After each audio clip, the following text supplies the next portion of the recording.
Bonjour à tous. مرحبا بتلامذة الباك. En guise de vous préparer pour le devoir de contrôle numéro 1, je voudrais corriger un exercice appelé avancement d'une réaction chimique. Cet exercice type d'IMJ في الامتحانات. Voici l'exercice. On prépare à T égale à 0 un système chimique formé par deux solutions aqueuses. Une solution S1 d'iodure de potassium Ki de concentration C1 5 10 puissance moins 3 mol par litre et de volume V1 égal à 5 millilitres. Une solution S2 d'eau oxygénée H2O2 de concentration C2 égale à 0,25 mol par litre et de volume V2 égal à 5 millilitres et probablement acidifiée par de l'acide sulfurique en excès. Vous allez voir que c'est une réaction qui nécessite la présence de H3+, sinon la réaction ne se déroule pas. Le système est le siège d'une transformation chimique modélisée par la réaction supposée totale d'équation bilan H2O2 plus 2I- plus 2H plus LaOH3+, et HNI2 plus 2H2O. Remarque très importante, c'est que l'équation dit matata fait le bac. Donc, ce n'est pas un souci pour les élèves. La question dit pourquoi on doit acidifier la solution. Vous voyez que H+ figure dans l'équation. Et pour cette raison, il faut que le milieu soit acidifié, sinon, comme j'ai dit tout à l'heure, la réaction ne se fait pas. Alors, la première question, calculer dans le système les quantités de matière initiale en mol, des ions iodure et moins et de l'eau oxygénée H2O2. La deuxième question, déterminer le réactif limitant l'évolution temporelle de la réaction. La troisième question, dresser le tableau qui décrit l'avancement du système. Et la quatrième question, déterminer la concentration molaire du réactif en excès lorsque la réaction n'avance plus. Nabda'ou faut corriger. Alors, la première question, calculer dans le système les quantités de matière initiale en mol, des ions d'iodure et moins et de l'eau oxygénée H2O2. Nous avons Ki, d'après l'énoncé, et de concentration C1, 5-10 puissance mol litre moins 1 et de volume 5 millilitres. Le nombre de mol, c'est C fois V. Voilà, donc le nombre de mol de I- c'est C1 fois V1. Donc, il y a une deuxième relation à dire, le troisième aussi, et fait le bac. Donc, le nombre de mol, c'est C1 fois V1. يساوي كي نحطوا 5 puissance moins 3 mol par litre ونعوضوا لهنا الفوليوم ردوا بالكم لازم نرجعوا en litres. Le volume doit être en litres, 5 puissance 3. Donc on aura 5 fois 5, ça fait 25. 10 puissance moins 3, 10 puissance moins 3, ça fait 10 puissance moins 6. Et donc ça fait 2,5 10 puissance moins 5 mol. Pour l'eau oxygénée, elle est de concentration C2 égale à 0,25 mol litre moins 1 et 2 volume V2 égale à 5 millilitres. Le nombre de mol de H2O2 égale à C2V2. L'application numérique dit 0,25 mol litre moins 1 multiplié par 5, elle est 10 puissance moins 3.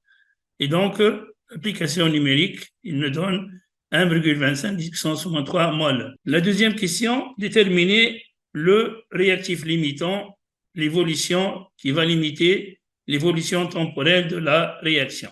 Alors, l'équation, ils mettent qu'on condamne, H2O2 plus 2I- plus 2H plus sciatique I2 plus H2O. D'après l'équation, qu'une mol de H2O2, voilà le coefficient ici, c'est stoichiométrique, il y a une mol, nécessite 2 mol de I-. Il amène le rapport nombre de mol de I- divisé par nombre de mol de H2O2, ça fait 2 sur 1, ça fait 2. Or, pour notre système, il a un nombre de mol de I-, il est au 2,5 10 puissance moins 5, divisé par le nombre de mol de H2O2, il est au 1,25 10 puissance moins 3, et bien ça fait 0,02. Et bien vous voyez que 0,02 أقل من 2. وبالتالي le nombre de I- هو يكون le réactif limitant. Donc I- est le réactif qui limite l'évolution temporelle de la réaction. Troisième question, dresser le tableau qui décrit l'avancement du système. وهذه question دي ما تجي في الباك والتلميذ لازم يكون فطن ويحط التابلو من غير حتى مشكل. Alors, هنا ثم une ligne يكتب équation de la réaction. L'équation هذه عطيانا في l'examen donc ما تمثلش مشكلة.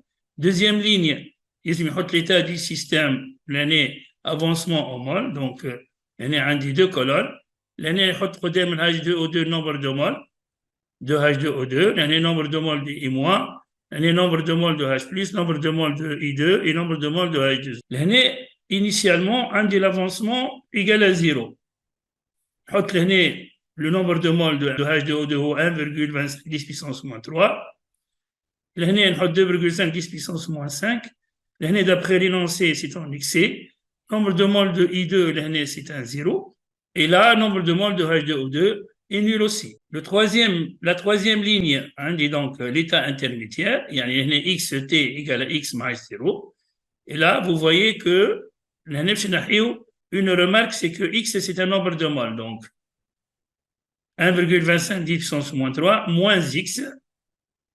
2,5 10 puissance moins 5 moins 2x. Il a 2. Donc, l'année moins 2x, l'année عندي 1, donc c'est moins x. L'année x, l'année en excès, l'année en excès. L'année عندي donc 1 fois i2, ça fait x يظهر. L'année عندي 2, donc ça fait 2x. Alors là, cinquième ligne, ça sera l'état final. هذه سهلة برشا, juste نعوضوا x, xf. Donc l'année xf, 2,5 puissance moins 5 moins 2xf. Ici, x est en excès. L'année donc en excès, xf est là 2xf. Quatrième question, déterminer la concentration molaire du réactif en excès lorsque la réaction n'avance plus. C'est-à-dire, on va essayer de chercher le H2O2F اللي هو شفنا في الكيسيون اللي تعدات اللي هو باش يكون en excès. H2O2F اللي هو هذايا. Donc, on va chercher cette concentration. Et ben, ça c'est le nombre de moles. Donc, on va diviser ce nombre de moles par le volume total. Donc, j'aurai 1,25 10 puissance moins 3 moins xf divisé par le volume total, il est au 1 V1 plus V2. I- étant le réactif limitant. Par conséquent, le nombre de moles de I- final est égal à 0. Égal à 0. Ce qui nous donne que 2,5 10 puissance moins 5 moins 2xf égale à 0.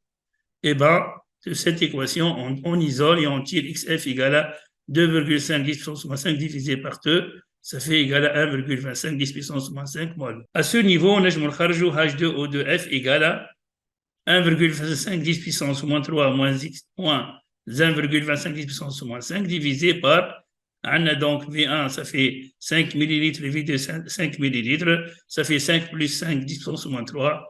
Eh bien, on aura 0,124 mol litre moins 1. Merci pour votre attention.